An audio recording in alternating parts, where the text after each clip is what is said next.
दोस्तों, गोवा सुनते ही आंखों के सामने लहराता समंदर, सुनहरी रेत और नारियल के पेड़ों की छांव तैरने लगती है। भारत का वो टूरिस्ट प्लेस जो सदियों से देशी विदेशी सैलानियों का दिल चुराता रहा है, लेकिन पिछले कुछ समय से गोवा को लेकर सोशल मीडिया पर एक अजीब सा शोर मचा है। कुछ लोग वीडियो बनाकर तस्वीरें शेयर करके चिल्ला चिल्ला कर कह रहे हैं कि गोवा खाली हो गया है, बीच सूने पड़े हैं, टूरिस्ट गायब है, गोवा का जादू खत्म हो चुका है। इन दावों के साथ तड़का लगाया जा रहा है कि टैक्सी माफिया आसमान छूते होटल के दाम और स्थानीय लोगों का कथित गलत व्यवहार गोवा से सैलानियों को भगा रहा है। लेकिन सवाल यह है, क्या ये दावे सच है या फिर ये सोशल मीडिया की कोई साजिश है जो गोवा की छवि को बदनाम करने की कोशिश कर रही है। पहले बात करते हैं उन वायरल वीडियोज की जो गोवा के खाली बीच दिखाकर हंगामा मचा रहे हैं। एक्स पर कुछ यूजर्स ने वीडियो पोस्ट किए जिसमें गोवा की मशहूर सड़कें और बीच खाली नजर आ रहे हैं। एक यूजर ने लिखा, 10 साल पहले गोवा की सड़कें पैर रखने की जगह नहीं देती थी और आज खाली सड़कें, गायब टूरिस्ट। तो कुछ ने टैक्सी माफियाओं की कहानी सुनाई कि कैसे विदेशी पर्यटकों को लूटा गया, कैसे चंद किलोमीटर के सफर के लिए 1600 से 1800 रुपए वसूले जाते हैं। होटल के दामों को लेकर भी शिकायतें हैं। कुछ ने कहा गोवा में 4 रात का खर्च अब बाली, क्राबी या दानांग से ज्यादा है। और फिर स्थानीय लोगों पर इल्जाम, कथित तौर पर टूरिस्ट के साथ बदतमीजी, धमकियां और गैर गोवन खाने का ठप्पा। लेकिन दोस्तों, इन वीडियोस पर गौर करें, क्या ये वाकई गोवा की पूरी तस्वीर दिखाते हैं या फिर जानबूझकर ऐसी जगहों और समय का चयन किया गया जहां टूरिस्ट कम हो? क्या ये वीडियो सुबह के वक्त शूट किए गए जहां सैलानी कम पहुंचते हैं या फिर ऐसे गैर मशहूर बीचों के जहां पर सैलानी कम रहते हैं? सवाल यह भी है, क्या ये सब गोवा को बदनाम करने की कोई सुनियोजित साजिश का हिस्सा है? क्योंकि गोवा के टूरिस्ट विभाग और सरकार इन दावों को सिरे से खारिज कर रही है। चलिए अब आंकड़ों की बात करते हैं। गोवा के पर्यटन विभाग ने साफ साफ कहा है कि गोवा में टूरिस्ट कम नहीं हो रहे बल्कि बढ़ रहे हैं। 2024 में गोवा में 1,40,00,000 टूरिस्ट का स्वागत किया गया, जिसमें 99,41,000 घरेलू और 4,67,000 विदेशी टूरिस्ट शामिल थे। 2023 की तुलना में ये 21% की बढ़ोतरी है।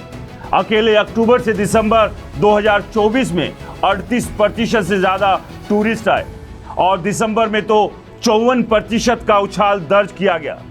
डबोलिम हवाई अड्डे पर दिसंबर 2024 में 27% से ज्यादा यात्री उतरे।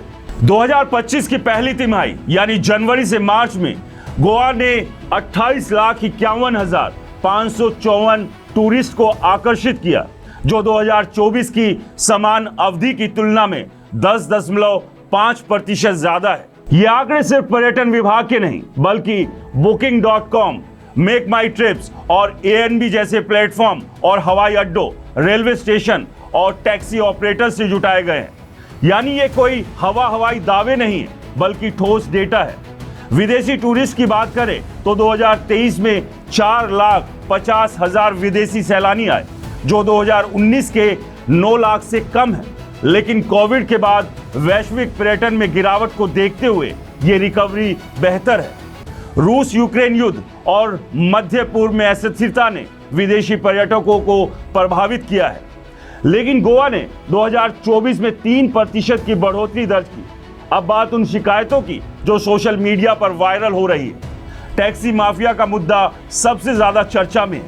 कुछ टूरिस्ट ने बताया कि टैक्सी ड्राइवर उन्हें धमकाते हैं, खासकर अगर वो किसी विदेशी को लिफ्ट देते हैं। एक एक्स यूजर ने लिखा कि बोनोलिम बीच पर 10 से ज्यादा टैक्सी ड्राइवर्स ने उन्हें घेर लिया। गोवा में उबर और ओला जैसी राइड हेलिंग सेवाएं नहीं है, जिसके चलते स्थानीय टैक्सी यूनियनों का दबदबा है। गोवा माइल्स जैसी एकमात्र ऑनलाइन टैक्सी सर्विस है, लेकिन टूरिस्ट अगर इससे बुकिंग करते हैं तो लोकल टैक्सी ड्राइवर उनकी बुकिंग कैंसिल कर देते हैं, ऐसे भी आरोप है। इससे टूरिस्ट को ऊंचे किराए और असुविधा का सामना करना पड़ता है। होटल के दाम भी एक बड़ा मसला है। गोवा में होटल टैरिफ बढ़े हैं और कई टूरिस्ट का कहना है कि थाईलैंड, वियतनाम या श्रीलंका में इससे सस्ते और बेहतर विकल्प मिलते हैं। 2024 में 1500 नए होटल्स रूम्स और होम स्टे की बाढ़ ने कंपटीशन फिर से बढ़ा दिया, लेकिन छोटे होटलों को नुकसान हुआ। फिर भी पर्यटन मंत्री रोहन खाउंटे का कहना है कि कई होटल 2024 में 100% ऑक्यूपेंसी के साथ चले और औसत कमरे की दरें भी शानदार रही। स्थानीय लोगों के व्यवहार पर सवाल उठे हैं, लेकिन ये शिकायतें चुनिंदा हैं।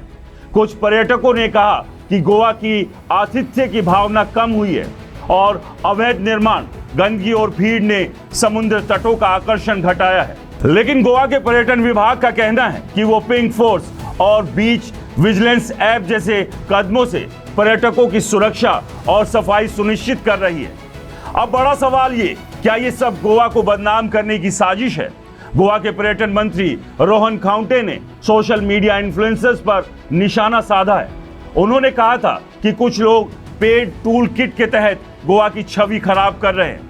एक एक्स यूजर ने दावा किया कि 2019 में गोवा में 8.5 मिलियन विदेशी पर्यटक आए, जो 2023 में 1.5 मिलियन रह गए।